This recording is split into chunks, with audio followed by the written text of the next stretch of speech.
Coucou, coucou. Bonjour, bonjour, bonjour, bonjour, bonjour, bonjour, bonjour. Est-ce que quelqu'un me voit ou pas? Bonjour tout le monde, bonjour mes abonnés.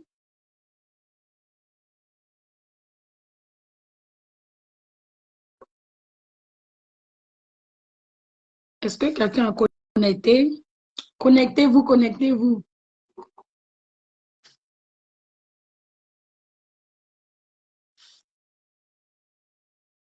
Allô? Ok.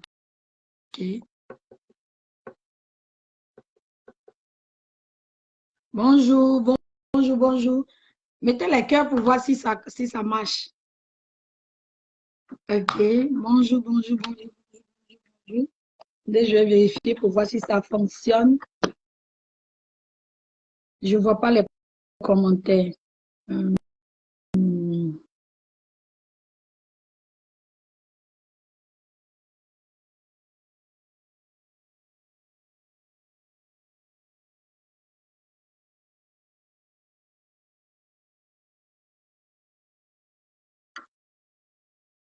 Bonjour, bonjour, bonjour. Donne-moi juste quelques instants, le temps de se placer. Désolée du retard, juste le temps que je place tout ça. C'est des problèmes techniques.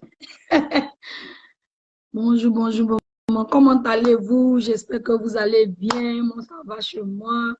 Tout va bien. J'ai eu quelques soucis, donc je vais commencer à 18h. Maintenant, on va commencer bientôt. Ok.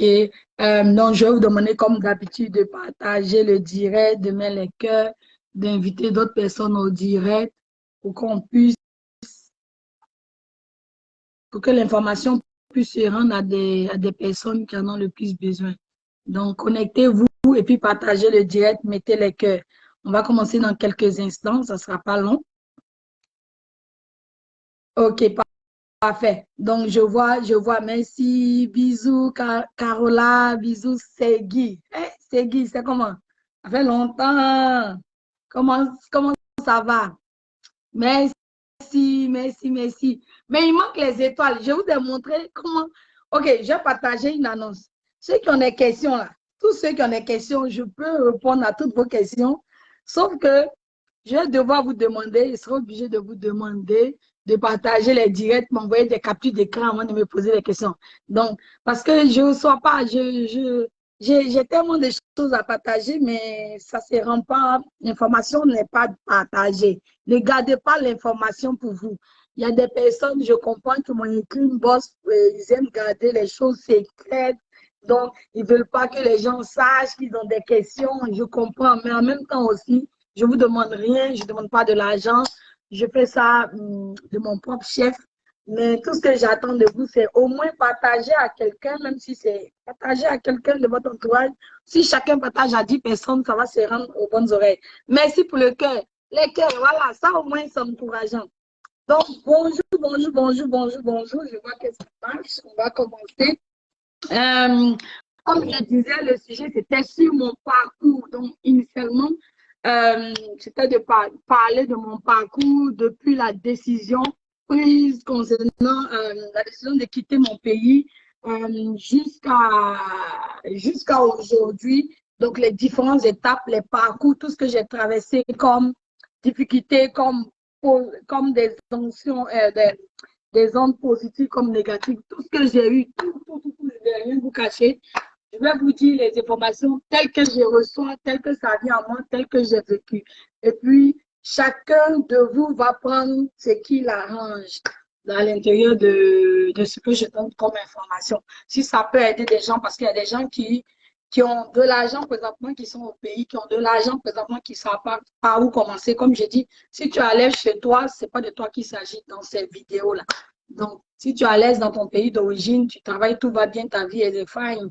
Donc, c'est tranquille, quoi. Mais pour quelqu'un qui veut aller à l'aventure, va commencer à suivre mes vidéos. Pour quelqu'un qui est déjà lancé dans le processus, peut suivre les vidéos. À un moment donné, peut-être que ça va débloquer quelque chose, ça va débloquer une question.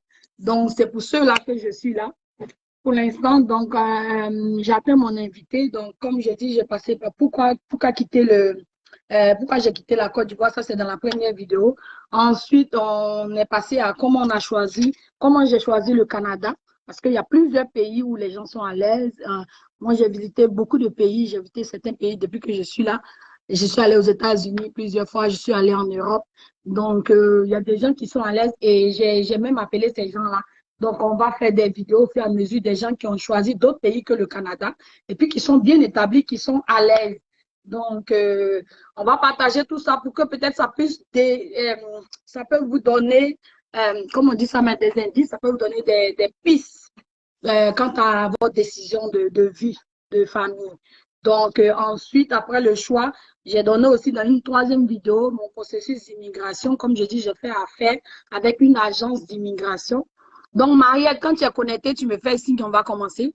Donc, moi, j'ai fait affaire avec une agence d'immigration. Comme je vous dis, on fait comment euh, on fait comment pour te donner les étoiles.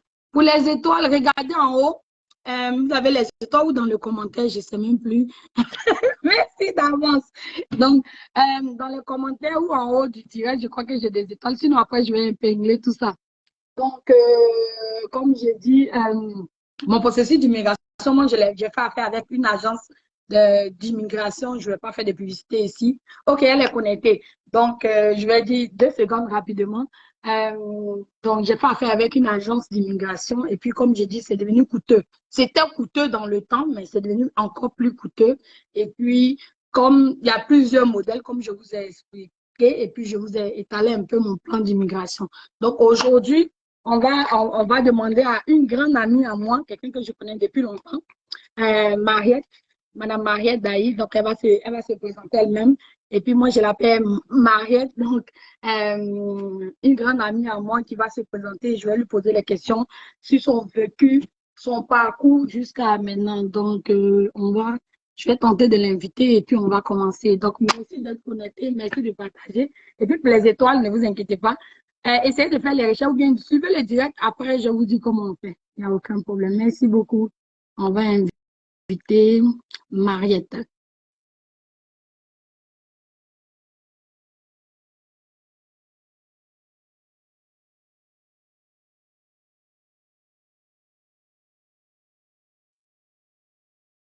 OK. Je crois que c'est lancé.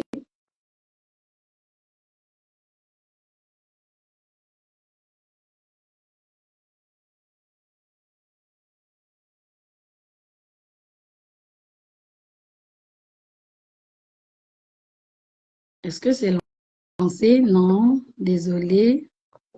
Je vais recommencer. OK, je l'ai invité. L'invitation est lancée, Mariette. Non, c'est quand tu veux. Yes, merci, merci, coucou. OK.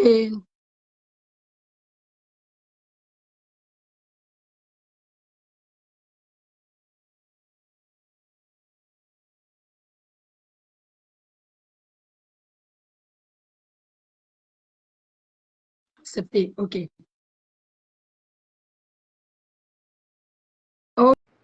OK. Ouh, elle est toute belle. Bonjour, bonjour, bonjour, Mariette. Est-ce que tu Bonjour. OK, parfait. Donc, ça fonctionne. Vous m'entendez? Oui, je t'entends très bien. Moi, je t'entends. Est-ce que quelqu'un peut mettre Benet là-haut? Est-ce que Benet, tu peux mettre si tu entends Mariette pour nous aider?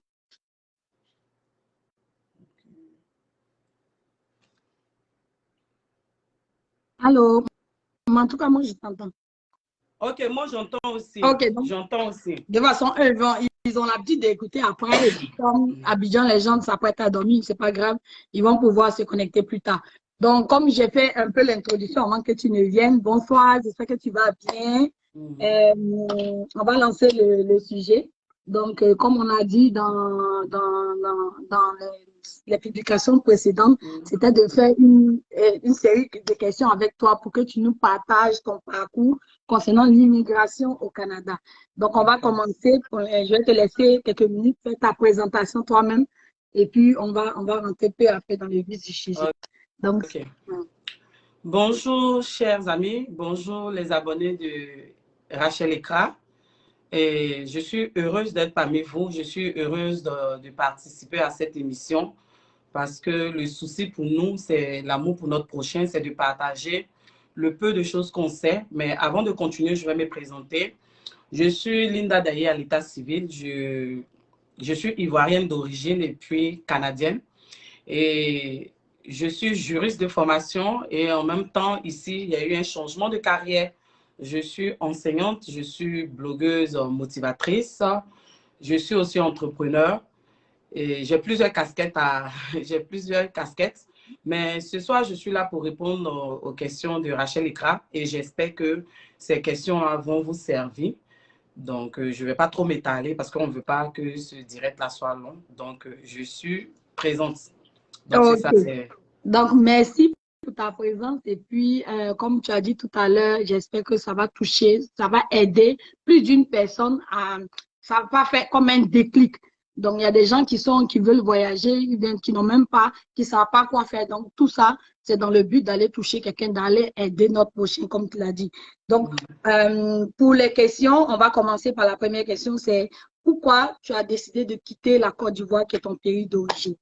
OK. Avant de répondre à cette question, j'aimerais dire qu'en tant qu'être humain, tout un chacun de nous, on aspire à un avenir meilleur. On a des projets, on a une vision et c'est par rapport à cette vision-là. Mais cette vision n'était pas moi ma vision parce que moi, je ne suis pas venue seule au Canada. Je suis venue avec mon époux. C'est lui qui avait cette vision parce que pour lui, il voulait donner un avenir meilleur à ses enfants et puis lui-même et puis sa conjointe que je suis. Et non seulement, c'était aussi de répondre à un souci d'être ensemble parce que mon conjoint était quelqu'un qui voyageait beaucoup. Il n'était pas à chaque fois présent. Voilà. Donc, c'était difficile qu'on soit ensemble. Donc, il a pensé immigration. Et puis, moi aussi, je me suis mise dans ça parce que quand tu épouses quelqu'un, tu épouses aussi sa vision. Donc, c'est ainsi que on a décidé d'immigrer. Mais en même temps aussi, on a décidé d'immigrer parce que à cette période-là, avant l'immigration, la Côte d'Ivoire vivait une situation de crise, de guerre. Et vu tout ce qui se passait, on voulait aussi partir à cause de cette raison-là. Donc, c'est pour ça qu'on a pensé immigration pour un regroupement familial, pour une meilleure vie, pour un bon avenir pour nos enfants et pour nous-mêmes. Ok. Donc, moi, la question suivante, c'est, on a les pays comme le Ghana, on a les États-Unis, on a la France. Pourquoi particulièrement le Canada pour toi? OK. Tout d'abord, on dit on peut pas arracher le rêve à un enfant, à une personne, parce que avant que je ne croise mon conjoint, moi-même, comme ma mère me le disait, puis dans mes souvenirs, lorsqu'on était petite, on avait les cahiers des souvenirs. Et comme pays de rêve, je mettais le Canada parce que il y avait le côté social qui m'intéressait. Vu tout ce qui se passait au Canada, à l'époque, on voyait des enfants canadiens qui correspondaient avec d'autres enfants africains. Et ces enfants africains recevaient des cadeaux des enfants canadiens et eux aussi.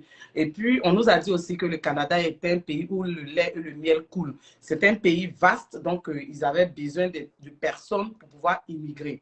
Déjà, c'était un rêve pour moi. C'était mon pays de rêve. Et puis, par la grâce de Dieu, comme Dieu, lui seul a le pouvoir discrétionnaire, il a permis que je croise quelqu'un qui a cette pensée, cette idée d'immigration. Donc, c'est ça, c'est ce qui a créé le déclic, en fait, si je peux le dire ici. Ok. Est-ce que, par exemple, moi, ce que je me demande, est-ce que la guerre a eu vraiment un impact sur votre décision qui était déjà prise ou est-ce que ça n'a rien changé, même s'il n'y avait pas la guerre, vous aurez pu rester au pays et puis développer votre vision d'une autre façon? OK. Bon, d'abord pour dire, pour parler de ça, avant ça, on avait quand même une situation au pays. Voilà. On avait une situation au pays. Lui, il avait une meilleure situation que moi. Moi, je venais de finir, mais je travaillais dans les cabinets d'avocats, dans les études de notaire. Mais il avait pensé ça. Et puis, la guerre est venue encore encourager cette décision-là. Parce que c'était déjà pensé, c'est une vision. Parce que avant de commencer, j'ai parlé de vision. Je vous ai dit, tout être humain doit avoir une vision, a une vision. Et quand tu as cette vision, tu travailles pour pouvoir l'atteindre. Donc, par rapport à sa vision, l'idéal d'un regroupement familial, d'une meilleure vie et surtout pour l'avenir des enfants, c'est ce qui a motivé d'abord notre décision d'immigrer. Et puis, la guerre est venue corroborer ça, si je peux le dire ainsi. Ok, parfait. Donc, on arrive maintenant, la décision est prise, on doit partir. Comment est-ce que vous avez fait comme moi, à faire avec une agence d'immigration ou comment est-ce que tu peux nous expliquer ton expérience quant au processus d'immigration? Comment ça s'est passé? Ok. Le processus d'immigration pour nous, on n'a pas eu affaire à une agence. Parce que nous, on a fait notre démarche nous-mêmes. Et quand je dis nous-mêmes, c'est carrément mon conjoint qui a tout fait. Il ne faudrait pas que je mente. C'est lui qui a tout fait, tout ça. Il m'informait. Et puis, de temps en temps, moi aussi, je partais prendre des informations. En fait, c'était un rêve, mais c'est lui qui a fait toute la démarche. Nous, on ne s'est pas adressé à une agence d'immigration. C'est nous-mêmes qui avons suivi la procédure de A à Z. Ok, donc là, ça veut dire que, comme pour confirmer aux éditeurs qu'il y a plusieurs façons de venir au Canada. Bon, moi, j'ai fait affaire avec une agence, contrairement à elle. Elle a fait elle a été autonome, donc elle a pris les devants avec son mari et puis ils ont fait le processus directement en ligne. Est-ce que ça a été long? Est-ce que ça a été coûteux? C'était quoi ton expérience dans tout ça? Ok. En fait, le processus en lui-même, on nous disait que ça pouvait prendre 1 an à 2 ans. Est-ce que vous comprenez? Mais vu la situation sociopolitique, la crise qui s'est passée en Côte d'Ivoire, l'agence d'immigration qui était en Côte d'Ivoire a été déplacée à Dakar. Ce qui a fait qu'on a perdu on a perdu 1 an, mais 1 an et demi. Donc, c'est ce qui a rendu notre processus un peu long. Et puis, en matière de coût, oui, c'est un peu coûteux quand même parce qu'il y a des frais qu'il faut payer. Après ça, il faut aller faire des examens. D'abord, il faut avoir le CSQ. Après, maintenant, la résidence permanente, le CSQ, c'est d'abord d'être accepté par Québec et ensuite être accepté par les autres provinces. Donc, toute la démarche en elle-même, ce n'est pas aussi long que ça. 1 an, 2 ans. Il y a d'autres même avant nous qui faisait 6 mois pour partir. Maintenant, plus la demande était forte, plus la période était longue. Mais nous, ce qui a fait qu'on a plus tardé, c'est la crise. C'est la crise qui a eu lieu en Côte d'Ivoire. En fait, c'est ça.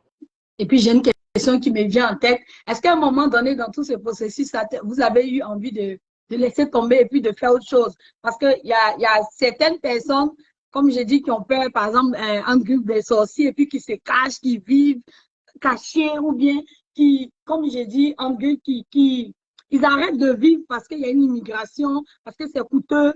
Comment vous avez géré ça? Gérer la vie de tous les jours et puis gérer aussi le processus d'immigration. Okay. Moi, je dis toujours que moi, je préfère être vrai. Je préfère dire la vérité. C'est vrai que le processus d'immigration ne nous a pas empêchés de poursuivre le cours de notre vie. Mais arrivé à un moment, plus les choses tardaient à cause du fait que l'agence a été déplacée à Dakar, ça nous rendait un peu tristes. Bon, pas tristes, on était un peu, pas découragés, mais peut-être qu'on était un peu impatients. Mais quand tu as Dieu, tu te dis que toute chose concourt au bien de ceux qui aiment Dieu. Et puis, la patience est une bonne chose. C'est vrai qu'on a patienté, on n'a pas mis tout en stand-by. On a vécu notre vie, mon conjoint continuait à travailler, moi je vaquais à mes occupations, mais à chaque fois qu'il y avait des documents à apporter, à envoyer, tout ça, on le faisait. On le faisait. Okay. Et donc, ça, c'était pour répondre à la question d'une de mes followers qui vient de Port-Boué, Monique, qui dit que c'est long, elle a enclenché le processus et puis je lui ai dit patience. Non, patience, c'est la il faut patienter. Ça veut dire que quand tu entames ce processus, dis-toi que c'est un plan B. Maintenant, ton plan A, c'est ta vie de tous les jours, ton travail, ce que tu fais. Tu fais, c'est comme si on dit tu fais quelque chose, mais mets pas ta tête dessus.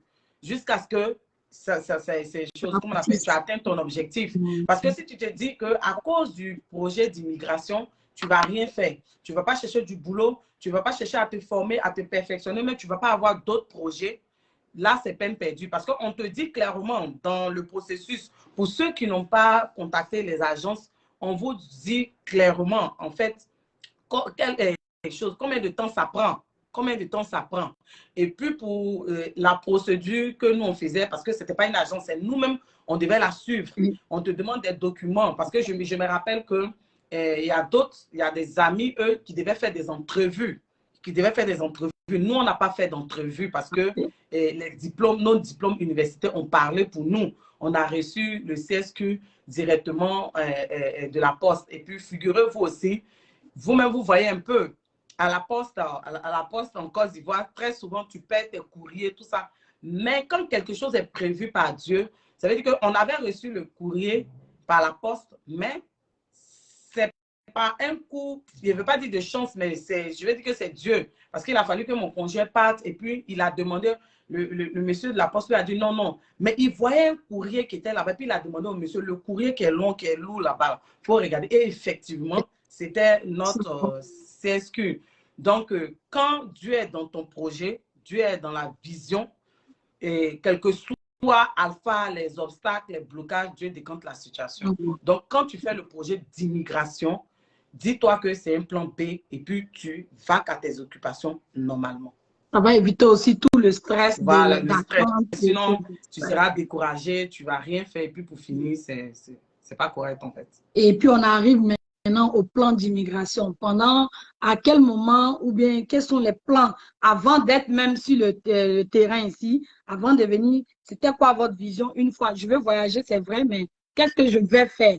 Qu'est-ce que ça va m'apporter ou bien qu'est-ce que je vais faire une fois rendu là-bas? Est-ce que vous avez eu ça ou c'est une fois ici que vous avez essayé de planifier tout ça? OK. Parce que ce qui est bon, quand tu fais toi-même ta procédure, c'est vrai, ceux qui contactent les agences, ils reçoivent plus d'informations. Mais quand c'est toi-même qui fais ta procédure, toi-même, tu vas aux informations. Et moi, je ne peux pas, il ne faudrait pas que je mente. Moi, mon conjoint, c'est quelqu'un qui est vraiment déterminé, c'est quelqu'un qui va aux sources. Donc, lui, déjà, il prenait les informations sur les métiers qui payaient, les métiers qui étaient beaucoup demandés de l'autre côté. Moi, mon domaine, c'est le droit. Donc, moi, je me disais que si j'arrive ici, je vais continuer dans le droit pour être notaire, tout ça. C'est ce que j'avais dans ma tête. Mais lui, il savait où est-ce qu'il partait. Mais moi, avant qu'on ne parte, on savait que si on partait, on voulait partir dans la province de Québec. Parce que c'est francophone dans un premier temps. Est-ce que vous comprenez? On se disait qu'on voulait partir dans la province de Québec parce qu'on parle français. Moi, je ne parle pas bien l'anglais. Mais lui, il parlait déjà l'anglais, mais il voulait qu'on parte là-bas pour que moi, je prenne mes marques. Et pour moi, je voulais continuer dans mon domaine. Mais ce qui est bien avec le Canada offre plusieurs opportunités. Tu peux faire un changement de carrière. Tu peux être médecin, arriver ici, tu deviens docteur. Donc, nous, dans notre vision, c'était de continuer dans mon domaine. Lui, il savait ce qu'il voulait faire dans son domaine. Mais arrivé ici, moi, les choses ont changé. Il y a eu un changement de carrière. Donc, il y a ce que tu penses avant que tu n'immigres. Maintenant, quand tu arrives sur le terrain, il y a les réalités du terrain que tu rencontres. Et puis, en fonction de ta vision, de ce que tu veux, de ton plan, et des personnes aussi que tu croises, les choses peuvent t'impacter. Donc, oui, c'est bon d'avoir un plan avant de venir. Mais quand tu arrives, il faut harmoniser le plan avec la réalité. En fait, c'est ce que moi, je peux donner comme conseil. OK, parfait. Maintenant, de votre arrivée jusqu'à présent, environ, ça fait combien de temps? Et depuis que vous êtes là, c'est quoi si vous pouvez faire, comme tu peux faire un mini bilan, dépendamment de toi, qu'est-ce qu'on... Moi, je n'ai pas envie de donner le nombre d'années, mais ça fait plusieurs années. OK? Je préfère m'arrêter sur le nombre d'années. Mais quand je fais mon bilan, moi, personnellement, je ne peux pas parler à la place de mon conjoint, mais personnellement, quand je fais le bilan, moi, je me dis, dans l'ensemble, j'ai beaucoup gagné en maturité. Et puis, quand on immigre, pour des gens qui viennent immigrer dans un premier temps, d'abord, je dis toujours, il faut être reconnaissant à Dieu. Est-ce que vous comprenez? Parce que quand on arrive, tout objectif d'un immigrant, c'est d'avoir une vie meilleure, mais c'est de réaliser. Et tu vas avoir des personnes qui vont faire 14 ans, peut-être qui n'ont pas encore acheté une maison. Mais le fait qu'ils n'ont pas encore acheté une maison, pour certains, les gens vont dire que c'est un échec. Mais pour la personne même qui vit la chose, elle ne va pas voir ça comme un échec. Parce qu'on n'a pas le même parcours. Parce que ce n'est pas le fait d'acheter une maison. C'est le fait d'acheter et de pouvoir garder cette maison et acheter encore une autre maison. Est-ce que vous comprenez? Et de pouvoir faire même un business dans l'immobilier. Moi, quand je fais mon bilan, en toute sincérité, je dis que mon bilan, il est bon. Pourquoi je dis qu'il est bon? Je vais vous le dire. Il y a des gens qui viennent dans des pays qui ont du mal à avoir des papiers. D'autres dorment dehors. D'autres n'ont pas de situation régulière. Ils sont obligés de faire plusieurs petits boulots ou bien de se marier ou bien ils sont à la solde de d'autres personnes. Mais nous, ça n'a pas été le cas. On est arrivé, on a été bien installé. J'ai pu faire des choses, j'ai pu travailler, faire des formations. Au jour d'aujourd'hui, j'ai la nationalité canadienne. Au jour d'aujourd'hui, j'ai un travail décent, oui, qui est reconnu dans tout le Canada, qui me permet quand même de mettre quelque chose sous la langue. Parce que pour pouvoir même acheter un bien, on te demande d'avoir un CDI. C'est-à-dire un travail permanent. Donc, c'est-à-dire qu'au jour d'aujourd'hui, ma situation par rapport à l'Afrique a beaucoup changé. Je ne dépends de personne. Je dépends de moi-même. Donc, pour moi, c'est un gain. Et le fait que j'ai quitté la province de Québec pour venir dans la province anglophone, au jour d'aujourd'hui, je pense entrepreneuriat. OK? Donc, ça m'a permis non seulement d'avoir une boutique en ligne, d'être connu quand même sur les réseaux sociaux à partir de ma page Lean Fashion, 70 000 abonnés, d'avoir, comment on appelle, une fanbase qui me supporte dans mon business. Au jour d'aujourd'hui, je cherche à créer, j'ai créé ma marque d'épices, OK? Je l'ai déclaré, tout ça. Donc, c'est-à-dire que ça m'a permis non seulement d'avoir, de changer de carrière, d'avoir au-delà du changement de carrière, d'avoir un baccalauréat en enseignement, de prendre des qualifications additionnelles et de faire d'autres formations en entrepreneuriat. Donc, pour moi, le bilan, il est bon. En ce sens que peut-être qu'on n'a pas la même vision parce qu'on n'a pas la même vision et puis le même modèle de vie. C'est ça. Le même parce que d'autres, quand ils arrivent, il faut qu'ils aient un travail qui va leur permettre d'avoir une maison. Mais il y a pour d'autres, eux, ils se disent que la maison, je vais l'avoir, mais je veux entreprendre. Je veux au moins se laisser avoir une entreprise. Demain, je vais léguer ça. Le fait de pouvoir entreprendre et puis transmettre l'entrepreneuriat à ma progéniture ou même emmener, exposer mes enfants dans un environnement d'avenir. Ça, pour eux, et donner un mode de vie différent de ce qu'on a, ça pour une personne, c'est la réussite. Et surtout, inculquer des valeurs à nos enfants et puis permettre à nos enfants de connaître Dieu, c'est une réussite pour certains. Donc, moi, personnellement, mon bilan, il est bon. Mon bilan, il est bon. Et je dis merci à Dieu parce que à travers cette expérience, j'ai connu beaucoup de difficultés, beaucoup d'épreuves qui m'ont enseigné des choses, qui m'ont permis même d'être plus accroché à Dieu. Et à travers cette difficulté, j'ai compris les leçons de vie que Dieu voulait m'enseigner. Parce que le plus important, ce n'est pas d'avoir ces biens matériels. Moi, je me dis que la richesse qu'on doit transmettre à nos enfants, c'est non seulement de connaître Dieu, de savoir qui est Dieu dans leur vie. Et le fait que tu transmets ça à tes enfants, ça peut faire toute la différence dans leur vie. Et moi, ça a été le cas. Ma mère nous a montré Dieu. Et dans ces pays-là, vous savez que ce n'est pas facile. Ça n'a rien à voir souvent avec nos pays en Afrique. Mais si tu n'as pas Dieu, tu ne peux pas t'en sortir. Donc ça, pour moi, c'est le plus gros héritage que ma mère a pu me léguer et que moi, à mon tour, je lègue à mes enfants. Sinon, l'achat d'une maison, d'une voiture, ça, c'est des choses qui viennent. Je vais vous donner un exemple. Je me rappelle que lorsque Didier Arafat est décédé, les gens étaient en train de spéculer que malgré tous ses biens, il n'a pas pu avoir une maison, tout ça. Mais ce que les gens ne savent pas, avoir une maison, c'est une grâce de Dieu. Il y a des gens qui sont milliardaires, qui ont l'argent, mais qui n'ont pas un bien matériel. Est-ce que vous comprenez? Donc, il faut pouvoir te positionner selon le plan de Dieu, en fait.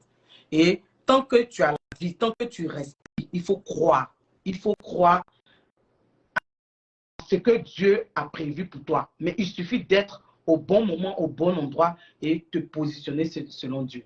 En fait, c'est ça. En tout cas, ça s'applaudit parce que le bilan n'est pas négatif. Donc, c'était aussi pour donner... Je vois ma grande sœur Judith. Sois saluée. Servant de Dieu, sois saluée. Donc, c'est pour vous montrer, les abonnés, que on a plusieurs cas de réussite. C'est ça. Donc, on a plusieurs cas de réussite. Donc, il ne faut pas se focaliser sur sur juste un seul cas. Partez avec une vision et suivez votre vision. Donc, pour terminer, on va te demander quels sont les conseils que tu peux donner à nos frères qui veulent venir, à nos frères qui ne savent pas par où commencer. OK. Vous savez, c'est vrai, peut-être que beaucoup de personnes, beaucoup vont dire que je parle beaucoup de Dieu. Oui, ma base, c'est Dieu, parce que je sais d'où je viens. Est-ce que vous comprenez? Quand tu as mon parcours, tu as mon histoire et tu sais d'où tu viens de famille modeste, des quartiers populaires, tu sais que si tu n'as pas Dieu dans ta vie, tu ne peux rien faire. Quand ton destin, quand Dieu a prévu que toi, tu dois immigrer, que tu dois aller à l'aventure, quel que soit ce que les gens vont faire, tu vas le faire. Mais quand Dieu te dit que tu vas aller à l'aventure, tu as une vision. Moi, quand je venais, ma vision, c'était d'aller réussir, même pour l'œuvre de Dieu. Et il y a beaucoup d'hommes qui ne savent pas ça. Peut-être qu'il y a quelques personnes qui savent ça. Parce que moi, je demande à Dieu de me donner de l'argent pour que je puisse sillonner, si vous voulez, les endroits retirés du monde afin de pouvoir implanter des églises, des écoles, des maisons et de pouvoir donner à manger aux veuves, aux orphelins, aux démunis. Ça, c'est ma vision à moi. Donc, je travaille pour ça. Faire du bien à mon prochain. Le conseil que je vais vous donner, quand vous voulez immigrer dans un premier temps, vous devez savoir pourquoi vous voulez immigrer. Pourquoi vous voulez aller à l'aventure.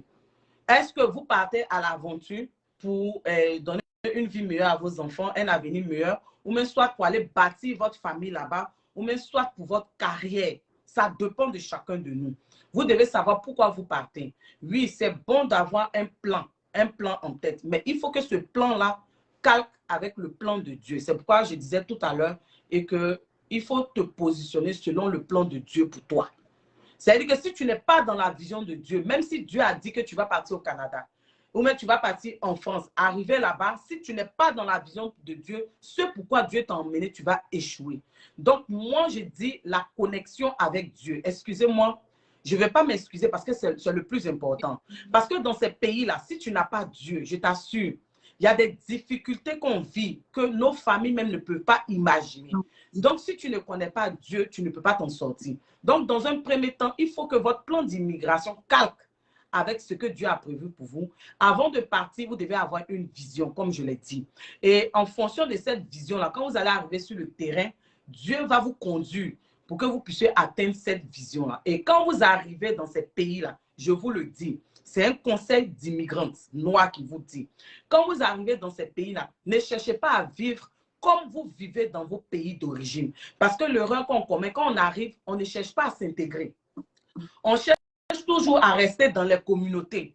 Ce n'est pas dans les communautés que vous allez avoir même l'information qui va faire toute la différence dans votre vie, qui va faire toute la différence dans votre immigration. C'est vrai, dans la communauté, il y a l'entraide. Je ne vous dis pas de ne pas fréquenter la communauté.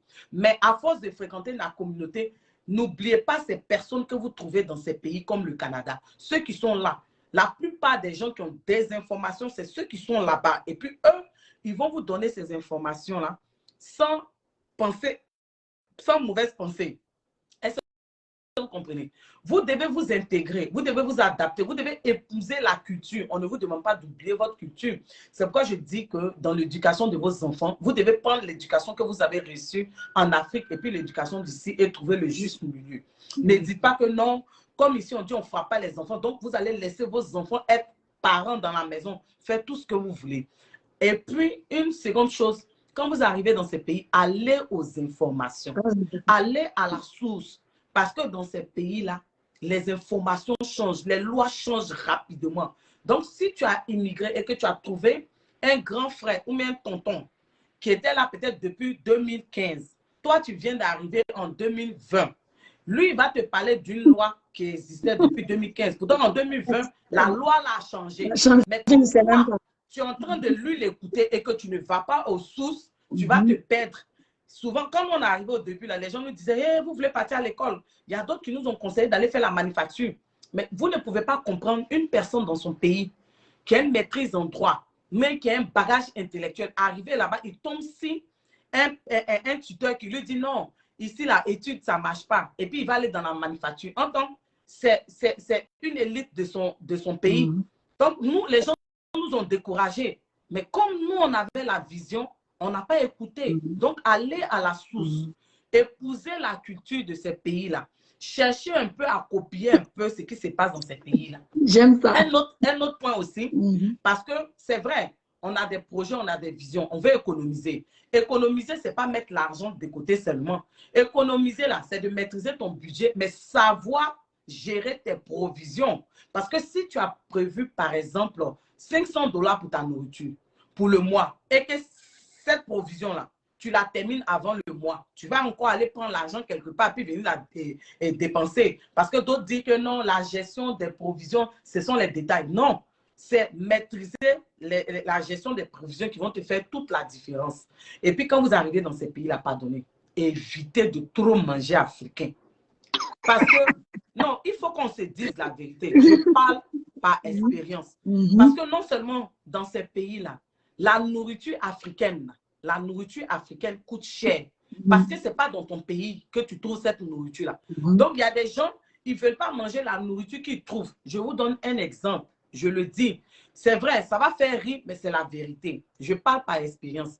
Quelqu'un qui est habitué à manger sauce aubergine, chose, comment on appelle, jaune, ou même blanche qu'on paye en Afrique. Il arrive ici. Emma Bossé qui a mangé cléba. Qui a mangé sauce aubergine. Comme il est arrivé ici, il n'a pas trouvé aubergine de son pays. Il va tout faire pour aller payer 4 aubergines comme ça à 10 mais $15. Pourtant, l'aubergine violet qu'on trouve chez les Blancs ici, qu'on connaît chez nous aussi là. Si tu enlèves même la peau verte là, ça te fait ta sauce aubergine. Est-ce que vous comprenez? C'est nous, on veut manger tout ce qui est africain, ça nous fait dépenser. Et puis quand c'est comme ça, on mange tardivement, on met souvent même notre santé en péril. Pourtant, quand tu peux manger ta nourriture africaine à midi, le soir, tu fais comme les Blancs. Tu peux faire un souper, les salades, les petits trucs. Je parle par expérience. Et puis, un autre point encore qui fait dépenser les immigrants, parce que j'ai lu un sondage, un article où on parlait de ça, que les immigrants sont toujours là en train d'acheter les vêtements à la solde, toujours en train de faire du shopping, toujours là en train d'être dans leur communauté, ils ne sont pas ouverts aux autres. Donc, les soldes là, les réductions, les discounts là, ça va toujours exister. Il y en a toujours. Quand vous voulez payer vos vêtements là, je parle par expérience. Demandez-vous, est-ce que c'est utile? Est-ce que c'est nécessaire? Parce que ça aussi, ça emmène les immigrants à ne pas épargner. Donc, pour conclure, ayez une vision. Et quand vous avez la vision, positionnez-vous selon le plan de Dieu. Quand vous arrivez dans ces pays-là, adaptez-vous à la culture de ce pays-là. Ça veut dire que on ne vous demande pas d'oublier vos origines, mais il faut pouvoir allier, mixer les deux et trouver le juste milieu. Ne restez pas dans vos communautés seulement. L'information, ce n'est pas dans la communauté seulement. Cherchez à avoir des amis blancs. Cherchez à avoir des amis arabes. Pourquoi je dis arabes? Les Arabes, ce sont eux qui détiennent les informations dans ces pays, je vous assure. Et dans les communautés, là, il y a les Arabes, il y a les Juifs, il y a les Grecs, si je peux m'exprimer. C'est-à-dire qu'ils ont tellement l'information, donc cherchez à côtoyer ces personnes-là. Ils vont vous donner des informations. Et puis, ce qui nous tue aussi, la recherche du gain. Quand on arrive dans ces pays-là, on veut tellement avoir l'argent pour réaliser, pour finir, on passe à côté de l'éducation de nos enfants. Je suis dans l'enseignement et la majorité des enfants qui se perdent, ce sont les enfants immigrants. Je suis dans l'enseignement. Les enfants immigrants, les parents n'ont pas souvent le temps de s'occuper de leurs enfants. Ils ne savent même pas qui est l'enseignant. Ils ne savent même pas avec qui les fréquentations de leurs enfants à l'école. Ils ne suivent même pas leurs enfants dans les devoirs. Quelle que soit la recherche du gain, du revenu, aie du temps pour tes enfants. Il faut avoir le temps pour tes enfants. Assure-toi que ton enfant comprend. Il étudie, tu fais les devoirs avec lui. S'il vous plaît, c'est important. Ça, j'insiste. Effectivement, ça sera un autre point, c'est que ces gens, les immigrants arrivent dans ces pays-là. Et puis quand ils arrivent, au lieu de... Parce que ce n'est pas comme c'est pas comme en Afrique. En Afrique, les enfants peuvent jouer avec leurs camarades. Donc, l'enfant ne fait aucune activité sportive. Et puis l'enfant à la maison seulement, il va à l'école, il est sur les jeux, les télévisions, les PlayStation, mais l'enfant n'est pas cultivé. Pourtant, quand l'enfant fait les activités sportives, demain, l'enfant peut réussir dans ça. Ça peut développer son mind, comme on le dit. Et puis, ça permet à l'enfant de socialiser. On ne sait jamais. Tu penses que c'est dans l'école seulement ton enfant a réussi. Demain, c'est lui qui va être le plus grand. Il sera plus grand que Usain Bolt. Dans les provinces où vous êtes là, les villes là subventionnent les activités sportives. Donc, je vous demande pardon. Ayez l'esprit ouvert. Ayez l'esprit ouvert. C'est très important. Moi, c'est ce que je voulais dire. Peut-être qu'on va faire un autre direct où on va mentionner cela. Est-ce que vous comprenez? Parce que le sujet est tellement passionnant, on a beaucoup à vous dire. Exactement. Et puis, je l'ai fait des coups de même. Donc, en tout cas, merci beaucoup pour les conseils. Donc, on espère que ça va toucher plus d'une personne. Et puis, rendez-vous on a déjà d'autres sujets. J'ai vraiment beaucoup de sujets à partager. Même, ce n'est pas seulement ceux qui veulent venir. Des gens qui sont déjà là, comme tu dis, sur les enfants, sur la famille. Oui, excuse-moi, Rachel, rapidement pour une dernière information qui est venue dans ma tête. Quand vous immigrez et que vous arrivez, ne calquez pas votre modèle sur le mentor ou même le tuteur que vous avez trouvé là. Vous pouvez prendre ce qui est bon chez le tuteur. Parce que Rachel et moi, quand nous on est venus, on n'avait pas de personnes pour nous dire voici ici, voici comment on fait. On avait des amis aussi qui étaient venus peut-être avant nous, mais qui nous donnaient des informations. Mais arrivé un moment, nous-mêmes, on avait plus d'informations qu'eux. Est-ce que vous comprenez? Souvent, la personne a fait des années dans ce pays. Lui, il est dans la manufacture. Quand toi, tu vas venir, il va te dire que faut pas aller à l'école. Il faut faire manufacture comme lui. Quand toi, tu vas lui dire que moi, je pense être ingénieur, il va te dire, tu penses que ici, là, pour être ingénieur, là, c'est facile. C'est pas facile pour être ingénieur. Il faut aller travailler dans la manufacture. Donc, il y a des gens qui pensent que eux, leur vie, là, c'est la vie des autres. Donc, quand eux, ils viennent là, comme eux, ils sont dans la manufacture, mais ils ne sont pas allés à l'école, toi aussi, tu ne dois pas aller à l'école. Maintenant, si toi, tu n'es pas intelligent en tant que personne, tu vas les suivre. Et puis, ton potentiel, tu vas le bousiller. Et puis, souvent aussi, il y a des gens qu'on trouve, ils ont des informations, mais ils ne veulent pas partager. C'est la raison pour laquelle je vous ai dit d'aller aux informations à la source. Parce que ce n'est pas tout le monde comme nous qui donne les informations, qui disent. Nous, il y a des amis qui sont venus dernièrement. On leur a donné plein d'informations qui a servi. Mais nous, quand on est venu, on n'avait pas des gens pour nous dire comment faire. Est-ce que vous comprenez? Je vous donne un exemple rapide et puis c'est fini. Quand on faisait la formation d'enseignante, dernièrement, il y a une camarade, elle, son mari, ils ont acheté les maisons. Mais elle est en train de me dire que lorsqu'on a donné le prêt et bourse, son grand frère lui a dit de bloquer ça, le prêt et bourse là, de bloquer parce qu'en Ontario, on vous donne ça en 2 temps. Ce n'est pas comme à Québec où on te donne ça chaque mois. Donc, c'est ainsi qu'elle a bloqué. Et puis, ce n'était pas facile pour eux. Ils ont dû vivre sur les suppléances, tout ça là. Au jour d'aujourd'hui, ils ont acheté les maisons. Mais nous, il n'y avait personne pour nous dire ça. Est-ce que vous comprenez? Donc, souvent, tu tombes sur des personnes qui vont te donner de bonnes informations. Donc, il y a des gens aussi qui ne vont pas te donner parce qu'ils se disent que faut pas, tu vas les dépasser. Et les Africains, même, ils sont comme ça. Même dans notre communauté ivoirienne, ils sont comme ça. Pourquoi il y a lui donner l'information et puis il va réussir que moi? Pourtant, quand tu as un mauvais esprit, là, pendant que tu penses que tu caches, Dieu va faire que la personne va avoir l'information, mais qui a créé le déclic. Est-ce que vous comprenez? Et puis, quand vous faites votre immigration, vous n'êtes pas en compétition avec quelqu'un. Vous êtes en compétition avec vous-même. Même si les gens vous naguent, tu n'as pas encore payé maison, tu n'as pas encore payé voiture. Tu ne dois pas considérer ça parce que tu as ta vision. Tu as ta vision. Le temps de Dieu n'est pas celui des humains. Ta destinée n'est pas la destinée de l'autre. Donc, sois concentré, sois focus sur ton objectif. Mais il faut avoir une ouverture d'esprit pour côtoyer les autres cultures, les autres peuples. Donc, c'est ça. C'est ça qu'on dit l'immigration. En tout cas, c'est plus merci beaucoup. Et puis, vraiment, comme je dis, c'est mon parcours. Et puis, je vais inviter des personnes vraies, des personnes qui sont prêtes à partager leur expérience. Parce que, comme tu dis, nous, on n'a pas eu cette chance-là quand on est arrivé.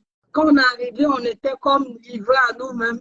Et puis, on a essayé de se débattre. Donc, moi, quand j'ai vu ça, je refuse que quelqu'un arrive ici et puis il se tourne les pouces parce qu'il manque d'informations.